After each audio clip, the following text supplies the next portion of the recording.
Voice change এই নামটা শুনলেই কি মাথায় ইংরেজি গ্রামারের সব কঠিন কঠিন নিয়মগুলো ঘুরতে থাকে? মানে অ্যাক্টিভ থেকে প্যাসিভ করার সময় একটু দ্বিধা তো হয়ই।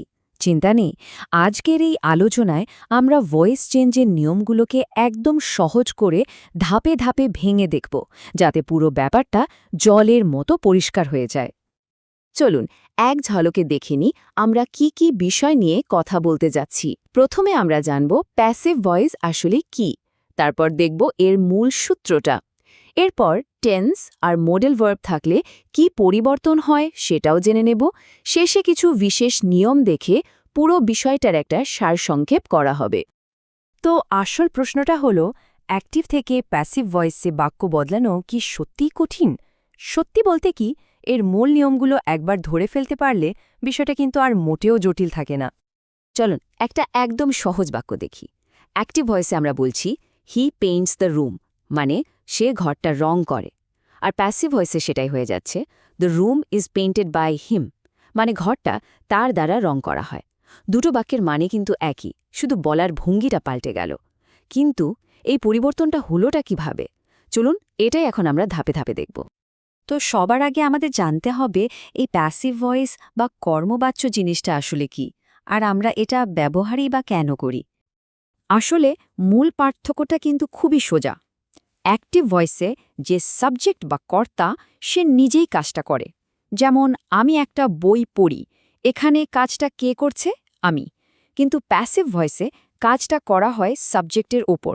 যেমন আমার দ্বারা একটি বই পড়া হয়, এখানে বইটা মানে কাজটা বেশি গুরুত্বপূর্ণ, কে পড়ছে সেটা নয়।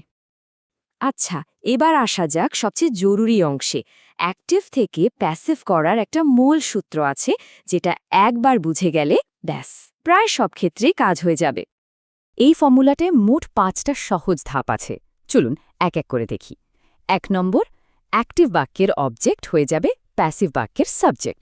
2, টেন্স অনুযায়ী একটা সাহায্যকারী বি ভার্ব বসাতে হবে। 3, মূল ভার্বটার পাস্ট পার্টিসিপল বা V3 ফর্ম ব্যবহার করতে হবে। 4, একটা বাই যোগ করতে হবে। আর সবশেষে 5 নম্বর ধাপে অ্যাক্টিভ বাক্যের সাবজেক্ট হয়ে যাবে প্যাসিভ বাক্যের অবজেক্ট। চলুন তো সূত্রটা একটা উদাহরণ দিয়ে মিলিয়ে দেখি। অ্যাক্টিভ বাক্যটা হলো আই রিড আ বুক, এখানে অবজেক্ট হলো আ বুক, তাই না? এটা প্যাসিভে এসে সাবজেক্ট হয়ে গেল।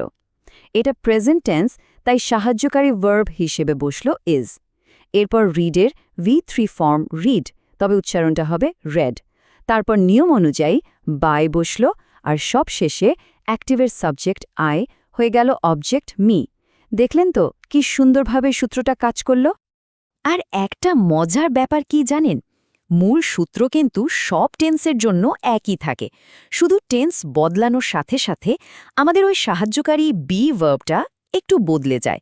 চলুন দেখি কিভাবে। এই টেবিলটা দেখলেই ব্যাপারটা পরিষ্কার হয়ে যাবে। দেখুন, সিম্পল প্রেজেন্ট টেন্সের জন্য বসে is am R, R simple পাস্টের জন্য ওয়াজ ওয়্যার। আবার যখনই কন্টিনিউয়াস টেন্স আসছে একটা বাড়তি বিং যোগ হচ্ছে, আর পারফেক্ট টেন্সের ক্ষেত্রে যোগ হচ্ছে বিন। এই সহজ প্যাটার্নটা খেয়াল রাখলেই টেন্স নিয়ে আর কোনো সমস্যা হবে না। আচ্ছা, টেন্সের ব্যাপারটা তো বোঝা গেল, কিন্তু বাক্যে যদি ক্যান, কুড, শুড, মে এর মতো মডেল ভার্ব থাকে তাহলে কি হবে? সত্যি বলতে নিয়মটা তখন আরও সোজা হয়ে যায়। মোডাল ভার্বের জন্য নিয়মটা একদম সোজাসাপটা। প্রথমে মোডাল ভার্বটা যেমন আছে বসে যাবে, তার ঠিক পরেই একটা বি যোগ হবে, আর তারপর মূল ভার্বটার পাস্ট পার্টিসিপল বা V3 ফর্ম বসবে। ব্যাস হয়ে গেল। একটা উদাহরণ দেখলেই সব পরিষ্কার হয়ে যাবে। ধরুন অ্যাক্টিভ বাক্যটা হলো you should obey the rules. এটাকে প্যাসিভ করতে হলে কি হবে? প্রথমে অবজেক্ট দ্য রুলস সামনে চলে এলো, তারপর মোডাল শুড বসল, এরপরে আমাদের নিয়ম অনুযায়ী একটা বি, আর সব শেষে ওবের V3 ফর্ম ওবেইড। তাহলে বাক্যটা দাঁড়ালো the rules should be obeyed by you. কি সহজ, তাই না? আমরা প্রায় শেষ পর্যায়ে চলে এসেছি। এবার আমরা এমন কিছু বিশেষ নিয়ম দেখব যেগুলো কিন্তু সাধারণ সূত্রের থেকে একটু অন্যরকম, আর এগুলো প্রায় আমাদের কনফিউজ করে দেয়। ধরুন এমন কিছু কাজ আছে যা কে করেছে সেটা বলার দরকারই পড়ে না, কারণ সবাই সেটা জানে।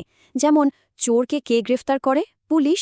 তো এইরকম ক্ষেত্রে প্যাসিভ ভয়েসে বাই পুলিশ বা বাই সামওয়ান এই অংশটা না লিখলেও চলে, বরং না লিখলেই বাক্যটা শুনতে বেশি ভালো লাগে। যেমন ধরুন এই বাক্যটা, পুলিশ অ্যারেস্টেড দ্য থিফ।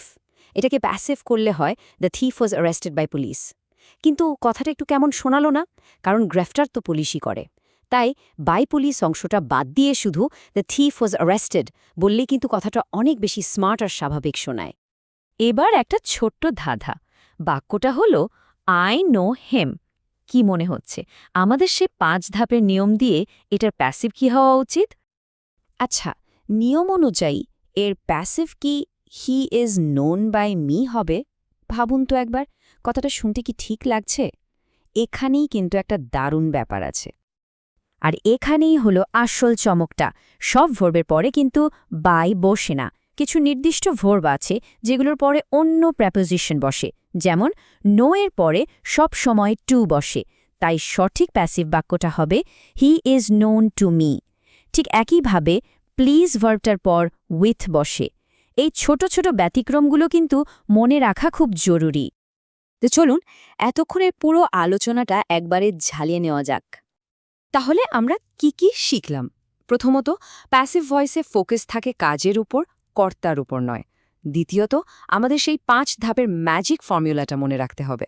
তৃতীয়ত, টেন্স অনুযায়ী বি ভার্ব বদলায়।